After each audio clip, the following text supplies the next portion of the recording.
Now let us discuss conductors. So what is special about conductors? Basically conductors, they possess free electron. And what happens due to these free electron? These free electron will create electric field inside the conductor, and due to that electric field, all these free electrons, these charges will move, and they will move until what?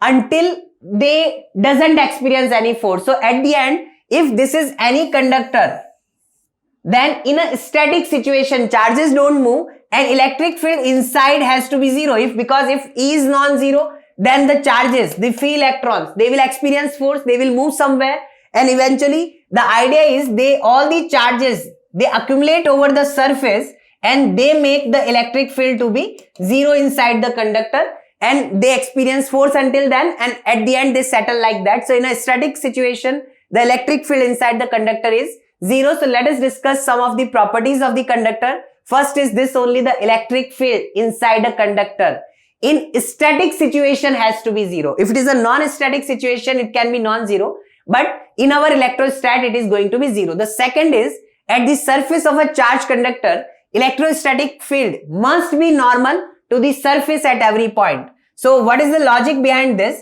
So this is a conductor and this is in a static situation. So charges are stationary and they are lying somewhere. Okay. Now let us say that at this point, that is the surface of the conductor, electric field is not perpendicular.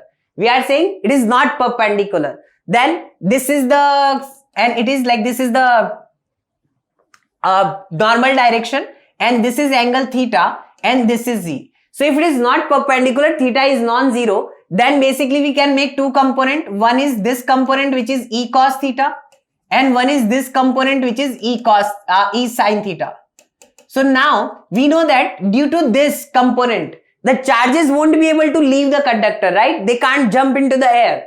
But due to this component E sin theta, this is like along the tangent, okay, or along the surface. So due to this, they will experience force. If there is Q charge, it will experience QE sin theta force, and due to that force, it will move. But we are saying that it is a static situation. Charges are not moving anymore. So if charges are not moving, then this force must be zero. And if that is zero, that implies that theta must be zero, or the electric field, the net electric field has to be in this manner. So net electric field at the surface at any point, if you are getting net electric field, that has to be perpendicular to the surface of the conductor. So we can say electric field lines, basically they are always perpendicular to the surface of the conductor. If conductor is negatively charged, they will enter in a perpendicular manner. If it is positively charged, then they will like leave the conductor like this in such a manner that they are always perpendicular to the surface of the conductor.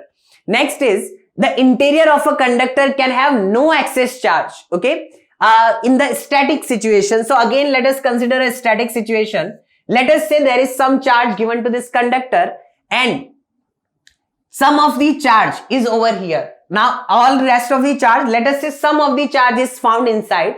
If I make this Gaussian surface, so this is a random Gaussian surface, and let us say this is Q which is not equal to 0, then through this surface the flux is nothing but Q in by epsilon naught, and that is E dot ds. So here, if flux is non-zero, then electric field has to be there. So we know that electric field is 0. So flux has to be 0. So if flux is 0, then charge has to be 0, right? So this has to be 0. So no charge can be there in this entire region. The entire charge has to move to the surface of the conductor. Next is, electrostatic potential is a constant throughout the volume of the conductor and has the same value as its surface throughout. Okay, so basically we have already discussed that electric field inside has to be 0. There is no charge over here. So if E is 0 over here, then if you are bringing some charge, then you have to do only work till you are bringing it up to here. As soon as it comes and like inside, then you can freely move it without doing any work. So the extra work done is 0. And if the potential, we are not doing any additional work, then potential of this entire volume has to be same. So we can say that whatever was the potential at the surface, the same potential is found throughout the conductor as electric field inside is 0. Next is, the electric field at the surface of a charged conductor is sigma by epsilon naught n cap, where sigma is what? The sigma is surface charge density, that is the charge per unit area, and n cap is a unit vector which is normal or perpendicular to the outward direction. And here again sigma has to be kept with sign. If sigma is positive, like if positive charge is there, then it will be outward. If sigma is negative, then negative of outward, right? Negative of outward will become inward direction, then the direction of electric field will become inward. So let us see how this formula is coming. Now, let us say this is a conductor. So I am taking a Gaussian surface. I have to get, so let us say surface charge density is sigma, or let us say the Q is it is having the total charge Q and area is A. Okay, so I am just saying sigma is surface charge density. Now I have to get electric field over here. So I am taking a small cylindrical Gaussian surface. Half of the cylinder is inside the conductor and half of the cylinder lies outside the conductor. Now this area is basically A. This area of cross section is I am taking as A. So here if electric field is E, then it will be E over here as well, because E is perpendicular. The cylinder is very, very short, and now it will be perpendicular to the surface, so it will be in this direction. And inside for this region E is 0 everywhere. So how do we write the total flux? Total flux is basically Q in by epsilon naught. So what is flux? Total flux, if I want to write, I will say E into A. This is the flux through this surface, and the curved surface will have 0 flux. So total flux is just EA. What is Q in? Charge which is found in this region is sigma into A. Surface charge density, that is charge per unit area into area of cross section divided by epsilon naught. This is cancelled and we get E is equal to sigma by epsilon naught. So this is the value of electric field at the surface of a charged conductor. Next is sharing the charge between two conductors. So let us say when two conductors are connected, then what happens? Then basically the charges will flow between them from the higher potential to the lower potential. Till when? Till their potential becomes same. And basically the total charge, if we talk about the total charge, the charge just flows from one to other. So total charge remain conserved, but there is a loss of energy. Okay, so energy loss takes place, but charges, they remain conserved, and charge flow happens till when? Till the potential of both the conductors becomes same. So let us discuss the case. So here we have two spheres. This is sphere 1 having radius R1. This is sphere 2 having radius R2. It is having charge Q1 and it is having charge Q2. So when we connect them with the help of a conductor, we just connected a wire in between them. So what will happen? The charge will flow from higher to lower potential. Till when? Till their potential becomes equal. So let us say that new final charge is Q1 dash and Q2 dash on these two spheres. So what can I write? I can write that first is I can conserve the charge. I'll say the total charge previously, which was Q1 plus Q2, will be same as the final charge on both these spheres, which is Q1 dash plus Q2 dash.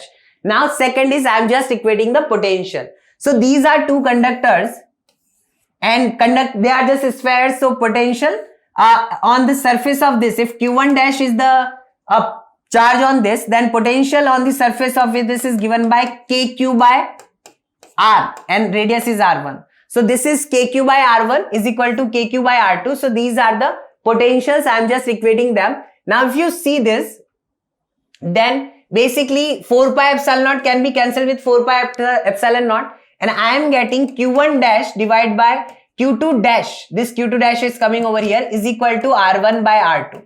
So charges will be shared in the ratio of their radius. So and their sum is this. So how can I get Q1? Q1 is basically, it is getting shared in the ratio of radius. So Q1 dash will be R1 divided by this. So it's like the ratio of Q1, which is R1, divided by sum of the ratio into total, which needs to be divided. So that is Q1 plus Q2.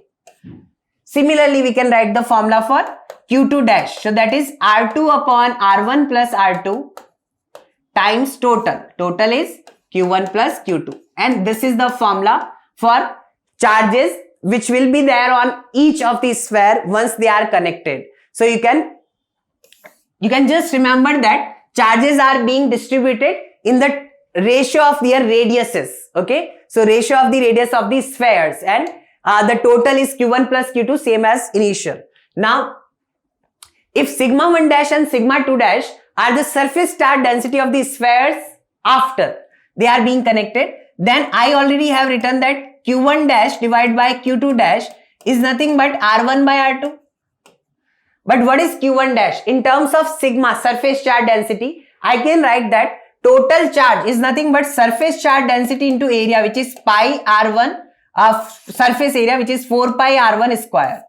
Similarly, q2 dash can be written as surface charge density, that is charge per unit area, into area, that is 4 pi r2 square, and that is r1 by r2. So I can simply cancel one of the r1 and one of the r2, and this cancels, and I get sigma 1 dash by sigma 2 dash, this is not a square, this should be dash, is equal to r2 by r1.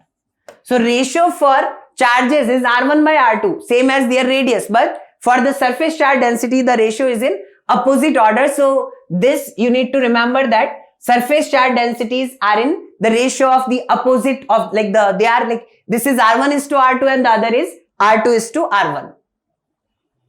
Now, our last topic is the earthing of a conductor. So we are basically, this is the symbol for the earthing. Okay, so if anything is earth, that means it is connected to the earth.